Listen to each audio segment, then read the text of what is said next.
2017년도에 제가 섬기는 교회 청년들과 함께 호주 힐송 교회 컨퍼런스 참여를 위한 비전 트립을 간 적이 있습니다.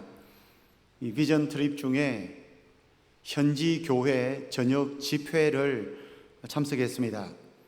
그 교회는 아주 화끈하고 신비롭고 놀라운 성령의 임재를 열정적으로 추구하는 교회였습니다.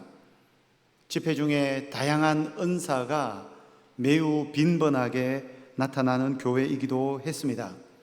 저도 기도원이나 성령 집회 같은 곳에 1990년대부터 많이 다니며 성령 운동 하시는 분들 많이 봤는데, 호주의 현지 교회에서 기도회 시간에 제가 본 성도들의 모습은 충격 중에 충격스러운 모습이었습니다. 기도하다가 쓰러지는 사람들, 기도하다가 갑자기 강단 위로 올라와서 온몸을 부르르 떨며 기도하는 사람들, 짐승의 뿔처럼 생긴 나팔을 불며 기도하는 사람들, 예배당 한쪽에 있는 깃발을 흔들며 기도하는 사람들, 제 생에 성도들이 주여라고 부르는 소리 중에 그렇게 큰 소리를 들어본 적이 없을 정도로 아주 신비한 목소리와 자세와 태도를 취하며 기도했는데 제 마음속에 감당이 안 되었습니다. 초청을 받아갔기 때문에 자리를 떠날 수 없어서 저도 그 자리에 함께 기도하고 있는데 한 여성이 저에게 다가와 어깨를 툭툭 치더라고요. 잠깐만 따라오래요. 같이 따라갔더니 저를 위해 기도해 주겠다며 기도하다가 갑자기 저한테 예언을 하였습니다.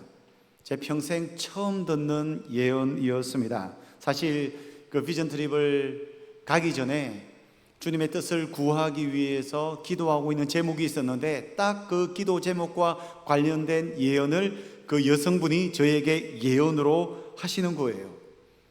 집회가 끝나고 난 이후에 마음이 굉장히 복잡했습니다. 그 현지교회 목사님에게 여쭤보았죠.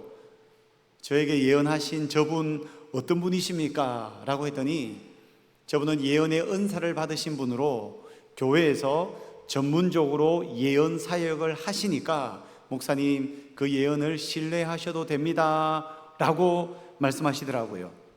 근데 더 놀라운 것은 그 예언 은사 받은 성도가 교회에서 신앙생활한 지 6개월밖에 안 됐대요. 여러분, 6개월 된 예언 은사 받은 분이 전문적으로 목사 훈련을 받아 목사가 된 저에게 예언을 한 것입니다. 제가 그분의 예언을 하나님의 말씀으로 받아야 할까요? 받지 말아야 할까요? 여러분 같으면 그 예언을 받으시겠습니까? 안 받으시겠습니까?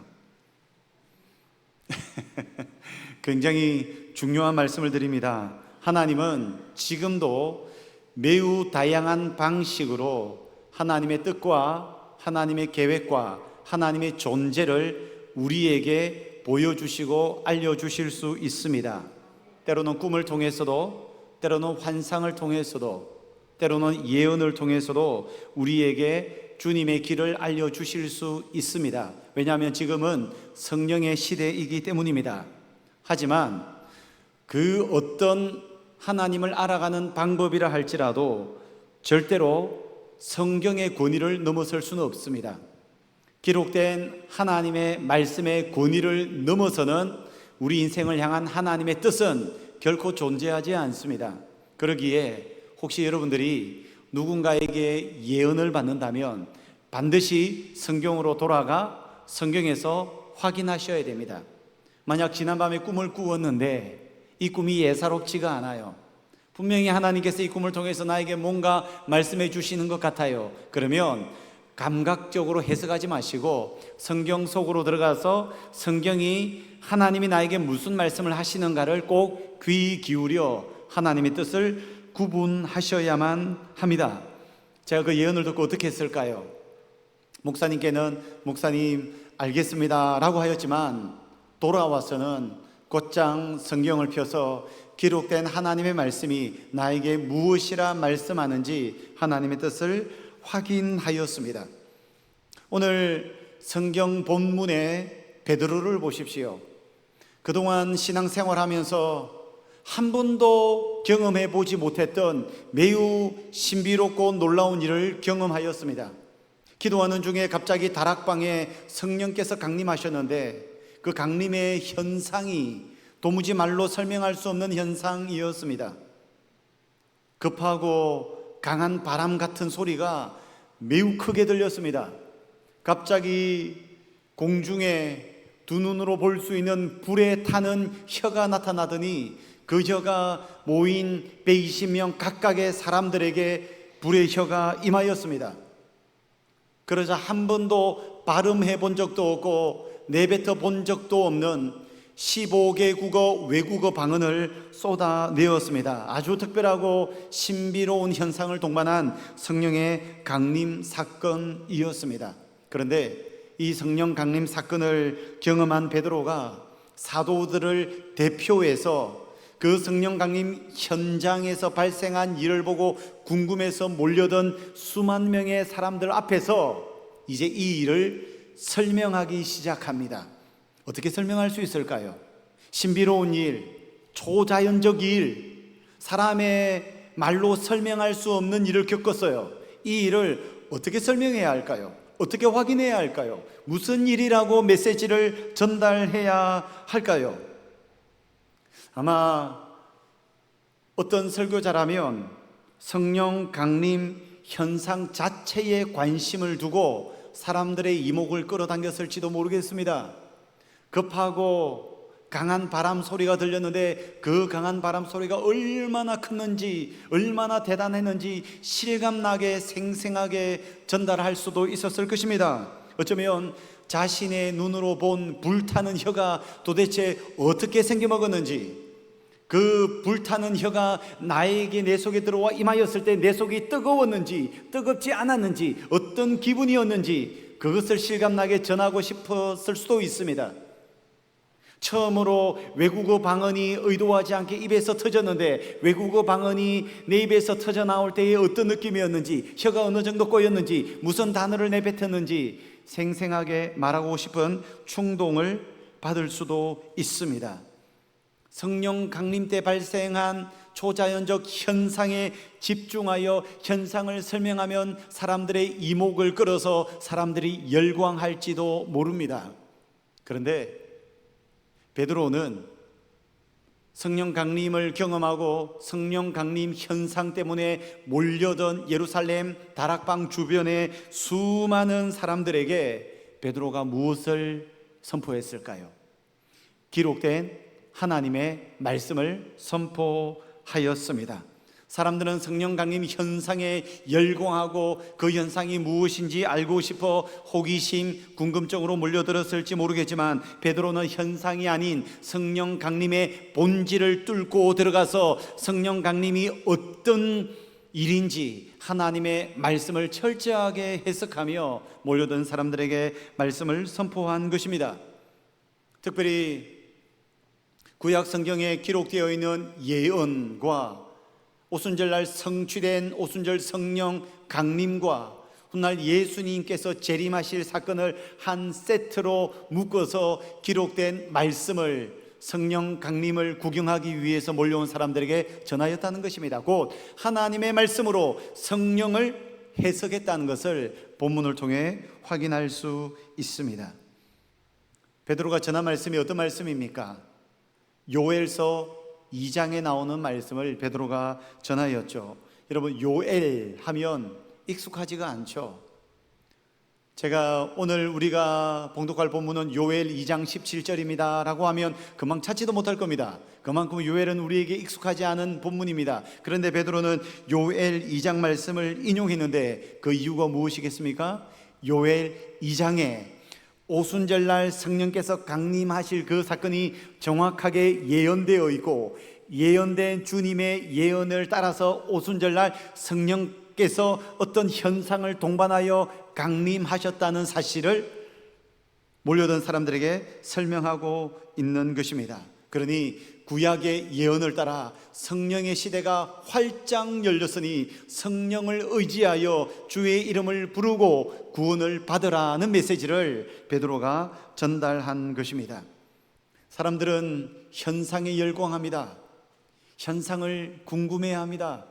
사실 한국교회도 1970년대, 80년대, 90년대까지도 성령운동이 일어날 때 그 현상에 얼마나 열광하였습니까? 어디 기도원에서 이빨이 금리빨로 바뀐다고 하면 그냥 열일 제쳐놓고 가서 금리빨로 바뀌기를 바라며 그렇게 사모했던 한국교회 성령운동도 있습니다. 사랑하는 여러분, 성령의 시대가 활짝 열렸습니다. 성령께서 강림하셨고 지금도 우리 가운데 임재하셔서 성령께서는 여전히 구원 역사를 이루어 나가고 있습니다. 이럴 때에 성령께서 이루시는 현상도 중요하지만 임재하신 성령 본질, 성령 하나님을 기억하시며 하나님의 말씀 앞에 설 수 있기를 예수님의 이름으로 축복합니다. 성령과 성경은 뗄래야 뗄 수가 없습니다. 왜냐하면 성령께서 성경의 진리의 영이시기 때문입니다. 그래서 성령에 충만하면 진리인 성경을 사랑하게 되어 있고 성경을 가까이 하게끔 되어 있습니다. 그래서 베드로는 성령을 받았을 때 성경을 설명하며 성경과 성령을 연결하여 놀라운 구원 추수의 열매가 오늘 본문에서 발생하는 것입니다. 여러분, 왜 성령의 시대에 성경 말씀이 중요한지 제가 조금 더 설명을 드리도록 하겠습니다. 조금 어려운 이야기를 하려고 합니다. 조금만 집중력을 발휘해 주시면 감사하겠습니다. 계시라는 말을 들어보셨죠? 계시라는 단어는 영어 동사로는 reveal이라고 합니다. 명사로는 revelation이라고 하는데 우리가 알고 있는 요한 계시록이 영어 단어로 revelation이라고 기록되어 있습니다. 이 단어의 의미는 보여주다, 나타내다, 드러내다라는 뜻을 가지고 있는데 쉽게 설명드리겠습니다. 여러분, 제 손바닥이 보이시나요? 안 보이시죠? 제 손바닥이 안 보이실 겁니다. 제 손바닥이 지금 보인다고 하면 병원에 가보셔야 됩니다. 상담이 필요합니다. 지금 제 손바닥이 안 보일 것입니다. 그런데 제가 손을 들어서 여러분들에게 보여드립니다. 이게 계시입니다. 감추어져 있던 것이 드러나고 나타나고 보여지는 것이 계시입니다. 성경에서 말하는 계시는 타락한 인간이 하나님을 만날 수 없고 찾을 수 없었는데 하나님께서 인간을 찾아오셔서 하나님을 보여주시고 하나님을 나타내시고 하나님을 드러내시는 것을 계시라고 말씀합니다. 인간은 하나님을 만나고 찾을 수가 없습니다. 왜냐하면 죄로 타락했기 때문입니다. 그런데 하나님께서 계획하신 방식으로 인간에게 하나님께서 계시하실 때 우리는 하나님을 알 수 있습니다. 그러면 구약 시대에는 하나님이 어떻게 인간에게 하나님을 계시하셨을까요? 모세에게는 불붙은 떨기나무 가운데 임재하셔서 음성을 들려주셨죠. 출애굽한 이스라엘 백성들에게는 구름 기둥과 불 기둥 가운데 임재하셔서 말씀을 전해 주셨습니다. 구약 성경, 구약 시대에 하나님께서 주로 사용하셨던 계시의 방식은 천사들을 보내시거나 주의 사자들을 보내셔서 주의 말씀을 전해주기도 하셨고, 꿈을 꾸거나 환상을 보거나 하늘에서 들리는 주의 음성으로 하나님의 뜻을 알려주셨습니다. 구약에서 가장 빈번하게 많이 사용된 하나님의 계시의 방식은 선지자들을 통하여 하나님의 뜻을 전달한 것입니다. 하나님이 선지자들에게 하나님의 말씀을 넣어주시고 선지자들이 하나님의 입이 되어서 하나님의 뜻과 마음과 계획을 백성들에게 알려주셨던 겁니다. 그래서 여러분, 구약 시대의 계시는 매우 제한적이고 제한적 사람들에게 제한된 방식으로만 주어졌습니다. 그래서 일반 백성들은 하나님의 계시를 잘 받기가 어려웠습니다. 그러다 보니 하나님을 떠나 죄를 많이 지었죠, 구약의 백성들이. 그래서 하나님께서 이제는 하나님을 완벽하게, 분명하게, 선명하게, 확실하게 보여주시기 위한 최고의 계시 사건을 펼치셨습니다. 그동안 하나님을 잘 볼 수 없었는데 이제 인간이 두 눈으로 하나님을 보게 하셨고 두 귀로 하나님의 음성을 듣게 하셨습니다. 인간의 눈높이와 귀높이에 맞게끔 하나님이 직접 인간의 몸을 입고 이 땅에 오셔서 인간에게 보이시고 인간에게 들리셨습니다. 이것을 최고의 계시 사건 성육신이라고 말합니다. 누구를 일컫는 말입니까? 예수님을 일컫는 말입니다. 예수님을 본 자는 하나님을 보았고 예수님의 말씀을 들은 자는 하나님의 말씀을 들은 것입니다. 구약시대에는 하나님의 뜻을 알기가 쉽지 않았는데 이제 그들의 눈앞에 하나님이 나타났고 하나님의 말씀을 직접 들을 수 있는 역사가 나타난 것입니다. 그런데 문제는 그 예수님이 죽으시고 부활하셔서 물리적으로 하나님 우편에 승천하셨다는 겁니다. 우리는 영적으로 임재하시는 예수님은 만날 수 있으나 물리적으로 예수님을 보고 들을 수가 없습니다. 그러면 우리는 어떻게 계시를 받습니까? 어디 신령한 원장님이 운영하시는 기도원을 가야 합니까? 아니면 꿈을 꾸어야 합니까? 어떻게 우리는 하나님의 계시를 받을 수 있을까요? 예수님께서 하늘로 승천하시고 난 이후에 우리에게 최종 계시를 주시기 위해서 성령님을 보내셨고 성령님에 의해서 기록된 하나님의 성경 말씀이 우리 손에 들려졌습니다. 그래서 예수님을 최고의 계시라고 하고 성경을 최종 계시라고 이야기하는 겁니다. 그래서 여러분, 하나님의 뜻이 궁금하거든, 하나님의 계획이 궁금하면, 내 인생을 향한 하나님의 목적과 하나님의 방식이 궁금하면 어디로 가야 합니까? 성경으로 돌아가야 할 줄로 믿습니다. 성경을 통하여 하나님을 만날 수 있습니다. 성경이야말로 가장 완벽하게 성부, 성자, 성령 하나님을 만나고 경험할 수 있는 최고의 수단이요 방법인 줄로 믿습니다. 그래서 여러분, 어떤 종류의 성령 체험을 하셔도 성경으로 들어가셔야 합니다. 예언을 받으셔도 성경으로 들어가셔야 됩니다.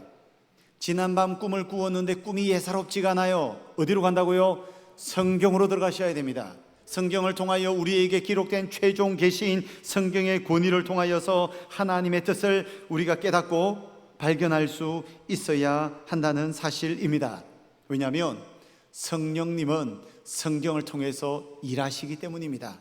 성령께서 하시는 일은 우리가 성경을 읽을 때에 조명하셔서 빛을 발하사 그 말씀이 깨달아지고 기억나게 하시고 연결되게 하시고 말씀의 의미가 우리 속에 들어오도록 역사하시는 분이 바로 성령 하나님이십니다. 성령은 성경을 통해서 일하시고 성경은 성령을 통해 조명되기 때문에 성경과 성령은 뗄래야 뗄 수가 없고, 진짜 성령 충만한 성도는 성경을 사랑하는 줄로 믿습니다.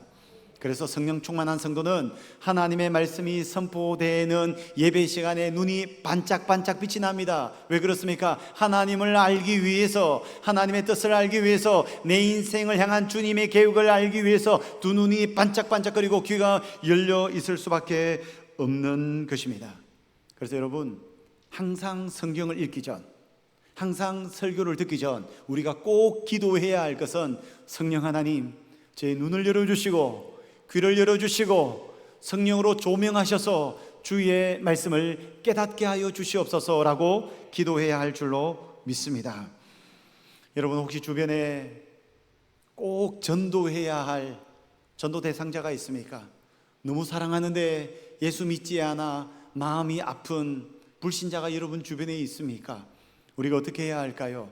우리는 물론 성경 말씀을 가지고 있습니다. 하지만 성경 말씀이 힘있게 전파되기 위해서는 성령에 충만할 때 메시지가 힘이 있습니다. 성령 충만한 메신저를 통하여 메시지가 강력하게 선포됩니다. 그러기에 여러분, 복음을 전하실 때 성령에 충만하셔서 성령 충만한 메신저인 여러분들을 통하여 힘있고 능력 있는 복음이 선포되어 여러분 주변 사람들이 예수 믿고 구원받기를 예수님의 이름으로 축복합니다.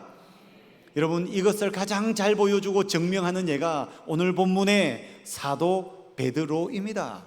베드로를 보십시오. 얼마나 힘있게 능력 있게 복음을 전하는지 몰라요. 성령 강림을 경험하고 난 이후에 곧바로 성경으로 돌아가서 기록된 성경 말씀을 성령 강림 해석의 내용으로 선포하는데, 놀랍게도 여러분, 오늘 베드로의 설교는 베드로 인생의 첫 번째 설교입니다. 설교자로서 베드로는 초보자입니다. 그런데 초보 베드로의 첫 설교가 얼마나 아름답고 신비하고 능력 있는 메시지인지 몰라요. 구약 성경과 신약의 오순절 강림 사건과 예수 그리스도 재림까지 한 세트로 성경을 묶어서 구약과 신약을 오고 가며 자유롭게 성경을 풀어 해석하며 능력 있게 힘 있게 전달했는데, 세상에 초보 설교자의 첫 설교를 통하여 무려 3,000명이 회심하는 역사가 발생하였습니다. 여러분, 설교 안 해보셨죠? 첫 설교가 굉장히 어렵습니다. 여러분 보시기에 제가 지금 떨고 있는 것 같습니까? 긴장하고 있는 것 같습니까? 전혀 긴장 안 하는 것 같습니까? 저는 지금 신이 났습니다. 왜냐하면 성령께서 함께하고 계시기 때문입니다. 근데 제가 처음 설교할 때 우리 어른 성도들을 대상으로 본당에서 설교하는데 지금도 잊을 수가 없어요. 얼마나 긴장하고 얼마나 떨었던지. 설교 원고를 준비해 놓고 설교하다가 원고 위에 손을 이렇게 댔어요. 손에 땀이 너무 많이 난 거예요. 너무 긴장을 해가지고. 그래서 설교하다가 손을 들었는데 원고가 손바닥에 달라붙어서 이게 저쪽으로 날아가 버렸어요. 초보 설교자에게는 설교 원고 없이는 설교가 안 돼요, 여러분.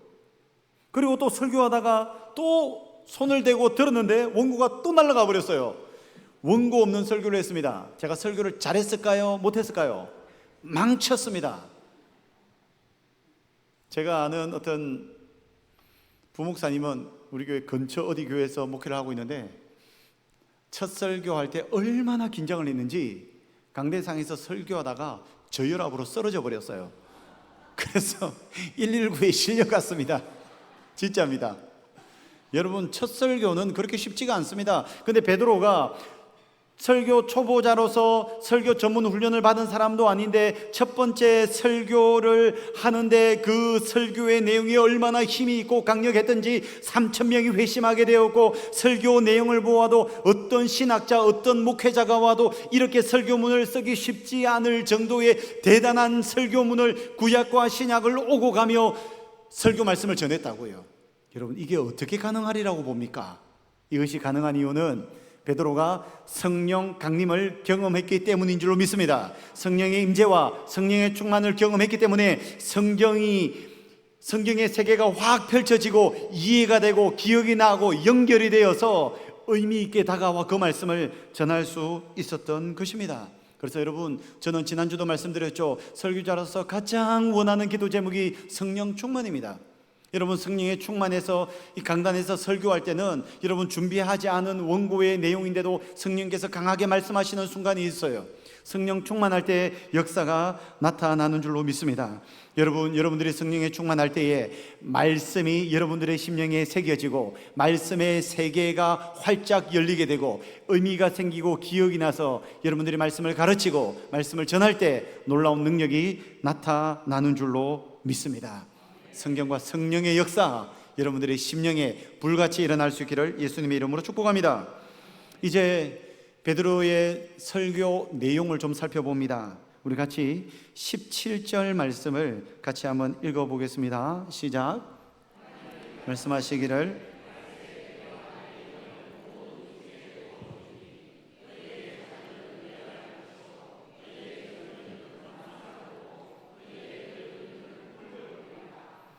아주 익숙한 말씀이죠. 찬양, 복음성으로도 많이 부르는 내용이 기록되어 있습니다. 말세라는 것은 예수님의 초림과 예수님의 재림 때를 말세라고 합니다. 그러니 우리는 지금 말세를 살아가고 있는 것입니다. 이 말세 때에 하나님께서 내 영을 모든 육체에게 부어주십니다. 여기서 말하는 내용은 성령님을 말씀하시는 겁니다. 그러니 예수님께서 이 땅에 오셔서 십자가 지시고 부활하시고 승천하시고 난 이후에 하늘에서 보혜사 성령님을 이 땅에 쏟아 부어주시는 거예요. 성령 하나님이 이 땅에 오신 거예요. 성령 하나님께서 이 땅에 오실 때에 나타난 신비한 현상이 오순절 성령 강림 때 발생한 급하고 강한 바람 소리였고 불에 타는 혀였고 방언이 터지는 일이 일어난 것입니다. 이것은 현상이었습니다. 그런데 이것은 우연히 발생한 것이 아니라 이미 구약 성경 요엘서에서도 성령께서 오실 것이고 성령께서 오실 때 어떤 현상을 동반할 것인지가 기록되어 있는 것입니다. 자녀들은 예언을 하고 젊은이들은 환상을 보고 늙은이는 꿈을 꾸게 된다. 신비한 역사가, 신비한 현상이 나타난다는 것입니다. 그 신비한 현상을 동반한 성령 강림의 역사가 드디어 오순절날 다락방에 120명 성도들에게 임재한 것입니다. 이 말씀의 핵심이 무엇일까요? 나타난 현상이 핵심이 아니라 이 말씀의 핵심은 드디어 성령의 시대가 활짝 열렸다는 것입니다. 구약시대에는 성부 하나님께서 구원을 계획하시고 신약시대가 시작되며 성자 예수님이 성부가 계획하신 구원을 십자가와 부활을 통해서 성취하시고 이제 성자 예수님이 성취하신 구원을 성령께서 강림하셔서 성령의 시대가 활짝 열려서 모든 사람에게 성령을 부어 주시며 구원을 적용해 주신다는 말씀을 기록하고 있는 것입니다. 여기서 중요한 것은 성령의 시대가 활짝 열렸다는 것을 말씀하고 있습니다. 여러분, 우리가 살아가는 시대 어떤 시대입니까? 성령의 시대인 줄로 믿습니다. 우리 속에 성령께서 충만히 임재하실 때에 성령 충만, 성령 임재의 가시적 표시로 어떤 현상이 발생할 수도 있습니다. 이상하게 생각하실 필요가 없어요. 오순절 성령 강림 때 발생한 것과 똑같은 일들이 발생하지는 않습니다. 이 일은 성령 강림 때의 교회 창설자들에게 나타난 현상이고 지금도 우리에게 소낙비와 같은 성령의 역사가 나타날 때 어떤 현상이 나타날 수도 있습니다. 여러분, 구약 성경을 보십시오. 호렙산에 있는 엘리야에게 성부 하나님이 임재하실 때에 어떤 현상이 나타났습니까? 그 호렙산에 크고 강한 바람이 불어와 산을 가로질렀습니다. 바람이 얼마나 강했던지 바위를 깨뜨렸습니다. 바람이 지나가고 나니까 지진이 일어났다고 합니다. 지진이 지나가고 나니까 산에 불이 붙었습니다. 불이 지나가고 나니까 산에서 세미한 소리가 들려왔습니다. 성부 하나님이 임재하실 때에 이런 현상이 나타난 거죠. 신약의 성자 예수님이 이 땅에 오실 때는 어떤 현상이 나타났습니까? 하늘에서 호련히 큰 광채가 나타났습니다. 하늘에 천군 천사, 사람이 아니라 천군 천사, 천군이니까 셀 수도 없이 많은 천군 천사가 이 땅에 내려왔고 목자들의 눈에 보였습니다. 천군 천사가 노래하였고 찬양하는 일이 발생하였습니다.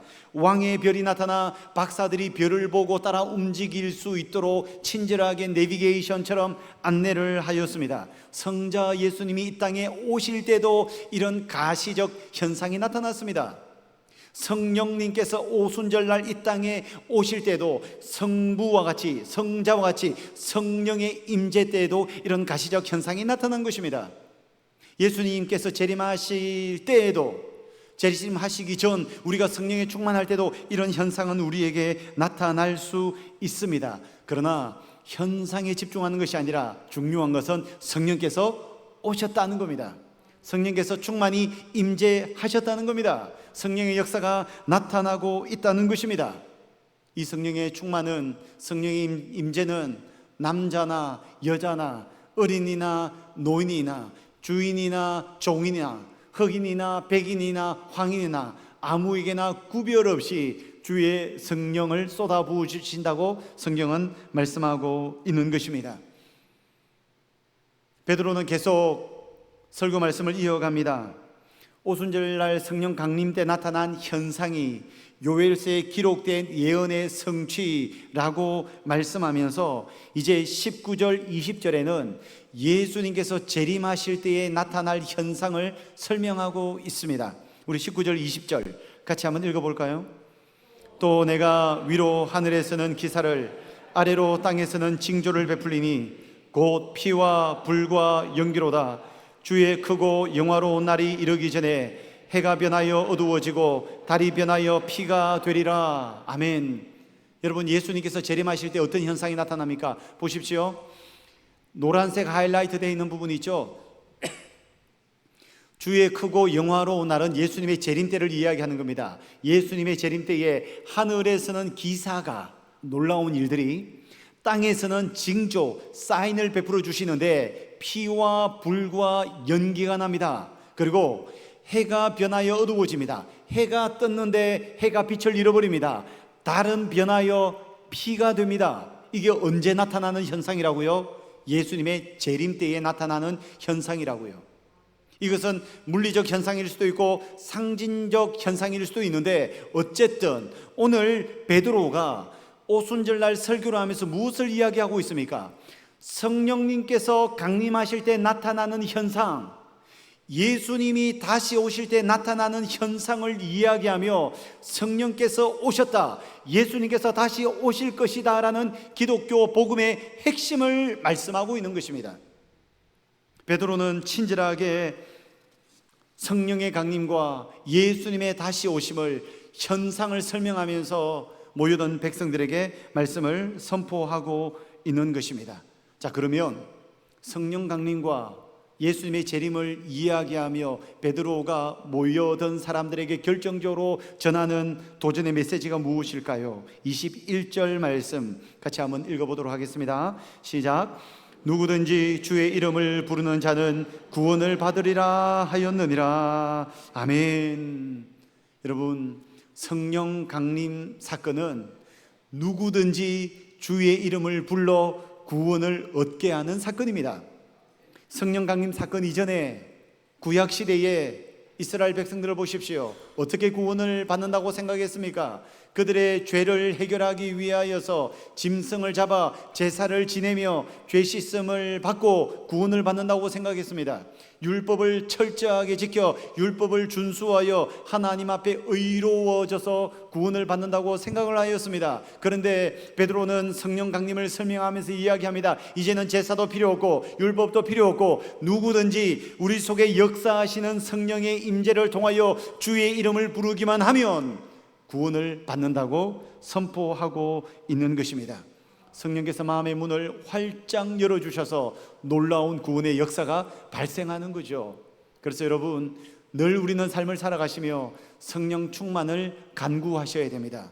성령께서 우리 속에 충만하게 역사하실 때에 질병이 든 자를 치료하여 주시고 슬픔 당한 자를 위로하여 주시고 변화가 필요한 자를 회복시켜 놀라운 주의 일을 이루어 나가실 줄 믿습니다. 그 일을 통하여 궁극적으로 주님의 이름을 불러 예수 믿고 구원받아 하나님께 영광 올려드릴 줄로 믿습니다. 특별히 교회 모든 성도들, 그 중에서도 교회 일꾼들은 반드시 성령에 충만해야 합니다. 앞에 서 있는 목사도 성령 충만해야 되고, 우리 심호하시는 장로님들도 성령에 충만하셔야 되고, 권사님들, 우리 집사님들, 교사들, 봉사자들, 모든 일꾼들, 모든 성도들 성령에 충만해야 합니다. 가장 먼저 시작되었던 초대교회를 보십시오. 초대교회의 첫 번째 일꾼을 세울 때에 일꾼 세우는 기준이 무엇이었습니까? 사도행전 6장 3절에 보면 성령과 지혜에 충만한 자를 교회의 일꾼으로 세웠습니다. 여러분, 성령에 충만한 자들이 일꾼이 되고 성령에 충만한 자들이 예배자가 되고 성령에 충만한 자들이 하나님을 예배할 때 놀라운 주의 역사가 나타날 줄로 믿습니다. 때로는 소낙비와 같이 어떤 현상을 동반할 수도 있고, 때로는 보슬비와 같이 우리 속에 강하게 임재하실 수도 있습니다. 이렇든 저렇든 성령에 충만하면 놀라운 은혜가 우리들에게 나타나는 것입니다. 여러분, 교회 오시는데 교회 오시는 발걸음이 종교적 의무를 다하는 것 같습니까? 교회 가기 싫은데 어쩔 수 없이 끌려온다는 느낌이 드십니까? 교회 안 가면 천국 못 갈 것 같아서 두려워서 오십니까? 그래서는 안 됩니다. 우리의 신앙이 신이 나고 즐겁고 재미있고 행복하기 위해서는 눈으로 볼 수 없지만 분명하게 우리 속에 내주하시는 성령으로 충만하게 될 때 우리의 신앙생활이 신이 나고 즐거운 줄로 믿습니다. 한 가지 간증을 하고 말씀을 정리합니다. 2018년도 여름 휴가를 맞이해서 같은 교회에 사역하고 있는 친구 목사 네 가정이 한 팀을 이루어서 여름 휴가로 강원도 속초에 여행을 갔습니다. 설악산에 위치한, 설악산 저 골짜기에 위치한 아주 아름다운 펜션을 빌렸는데 저녁이 되어 바베큐 파티를 하기 위해서 뭐 이렇게 숯에 불도 피우고 여러 가지 일을 위해서 바깥에서 우리 4명의 목사님들과 함께 일을 하고 있었습니다. 일을 하는데 갑자기 저 설악산 골짝 어딘가에서 둥둥둥둥둥둥둥둥 징치는 소리가 들리는 거예요. 저는 경험이 있기 때문에 본능적으로 지금 설악산 산신에게 구판을 벌리고 있구나라는 것을 본능적으로 알아차렸습니다. 어디에서 굿을 하나 궁금해서 이쪽 저쪽 보니까 한 100m쯤 떨어진 저쪽 구석에서 나무에 노란색 한복을 걸어놓고 무당이 징을 치고 또 굿을 의뢰한 사람이 무릎을 꿇고 뭔가 빌고 있었습니다. 제가 어떻게 했을까요? 마음속에 호기심이 생겼습니다. 제가 주일학교 어릴 때 다닐 때 우리 반 선생님이 이런 말을 하더라고요. 아이들을 초등학생인데 그때 앉혀놓고 예수 믿는 사람이 굿하는 데 가면 굿이 안 된다라는 이야기를 하더라고요. 제가 그때 그 말을 듣고 어릴 때 시험을 해본 적이 있거든요. 저희 시골 마을에 굿을 많이 하기 때문에 실제 그 선생님 말을 듣고 굿하는 집 담벼락에 가서 가까이 가면 무서우니까 담벼락에 고기를 내밀고 이렇게 빼쪽 내다봤는데 굿이 멈추었을까요? 안 멈추었을까요? 안 멈추더라고요. 제가 영역이 부족해서인지 안 멈추더라고요. 그날 강원도 속초에서 친구 목사 4명과 함께 굿을 하길래 우리가 그쪽으로 눈을 뚫어지게 쳐다보았습니다. 그리고 마음속으로 기도했죠. 성령이여 저 굿판이 멈추게 하소서. 무슨 일이 벌어졌을까요? 세상에 그 무당이 우리를 등지고 우리 반대 방향으로 보면서 징을 치고 있었는데 정말 우리 목사들을 향하여 등을 돌려 우리를 쳐다보는 거예요. 우리의 존재를 인식한 거죠. 우리를 보기에 우리가 어떻게 했을까요? 눈을 피하지 않았습니다. 끝까지 쳐다보았습니다. 놀랍게 그 무당이 굿판을 멈추었고 철수해 버렸습니다. 맛있게 고기를 구워 먹었습니다. 여러분, 제가 속으로 생각했죠. 아직까지 내가 영빨이 있긴 있구나 라고 생각을 했는데, 영빨이라는 것은 내 속에 성령께서 역사하신다는 거죠. 성령의 충만이 있으니까 그런 일이 일어나는 겁니다. 어쨌든 저에게는 특별한 일이고 특별한 감정이잖아요. 그런데 지금부터가 중요합니다. 이 이야기를 교회로 돌아와서 제가 맡은 부서에서 이 내용을 설교 중에 예로 들었습니다. 이 박동지 목사가 아직 영빨이 있더라 라고 하며 예수 믿는 사람은 귀신을 제압할 수 있습니다. 설악산의 제 아무리 대단한 산신이라 할지라도 우리 하나님은 우주 만물을 말씀으로 창조하신 분이니 그 귀신 찌끄러기 같은 존재는 아무것도 아닙니다 라고 열심히 선포하였습니다. 그랬더니 그 다음 주에 충현교회에 어떤 한 세 가족이 왔는데 아주 독특한 이력을 가진 분이 왔어요. 무당 집에서 2년 동안 먹고 자며 내림굿을 통해서 신내림을 받은 사람이에요.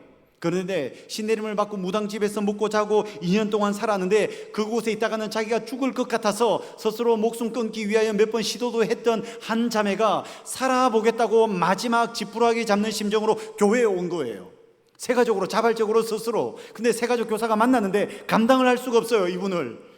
여러분, 무당집에서 2년 동안 생활하던 신내림 받은 사람이 세가족으로 오면 우리 세가족 교사분들 감당하시겠습니까? 그런데 그 전주에 제가 이와 관련된 설교를 했잖아요. 그러니까 세가족 교사와 어떤 분이 연결이 되어가지고 이 일을 처리할 수 있는 우리 교회에 한 분이 있는데 박동진 목사님께 가야 된다라고 이야기를 한 거예요. 저도 무서워요. 저도 불편해요. 그런 분이 오면 저도 되게 버거워요. 만났습니다. 근데 생각보다 너무나도 아름다운 여인이었습니다. 한 40대 초반. 그런데 공부를 얼마나 열심히 하는 분인지 고려대 법대를 나와서 사법고시패스에서 변호사 생활을 하다가 신내림을 받아서 무당이 되려고 하고 있었던 겁니다.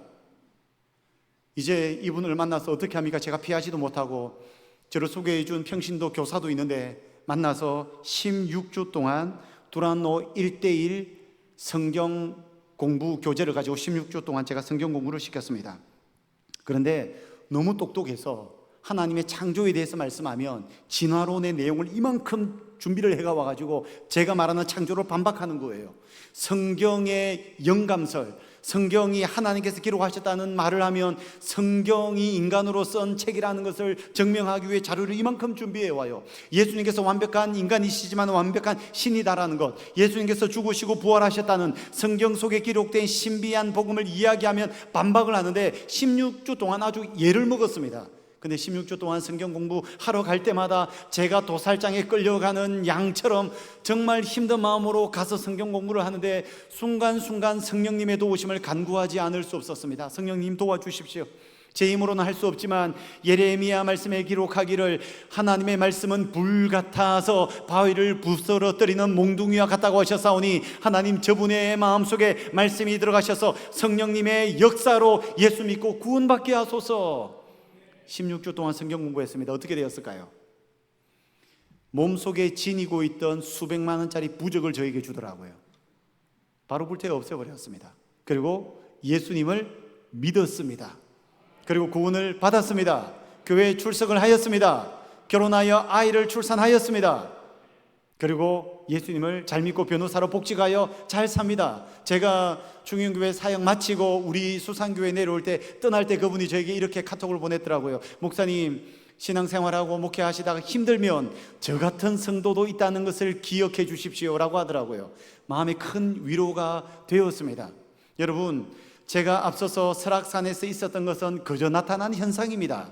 그것은 본질이 아닙니다. 하지만 그 현상을 동반하여 그 현상을 계기로 누구든지 주의 이름을 불러서 구원받을 수 있는 역사가 현상을 발판으로 디딤돌을 삼아서 하나님의 구원의 역사가 나타나는 것입니다. 오순절 성령 강림 사건의 핵심은 성령이 오셨다는 것입니다. 하지만 성령께서 오실 때 나타난 현상이 많은 사람들을 불러 모으게 했고, 불러 모아지 많은 사람들에게 성령님의 오심에 대해서, 예수님의 재림에 대해서, 예수님의 십자가와 부활을 전파하자 3,000명이 회심하여 죽게 돌아오는 역사가 나타난 것입니다. 그러기에 여러분, 우리의 신앙생활에 있어서 성령 충만한 것, 복음을 전파함에 있어서 성령 충만한 것은 가장 중요한 신앙생활의 핵심 요소인 줄로 믿습니다.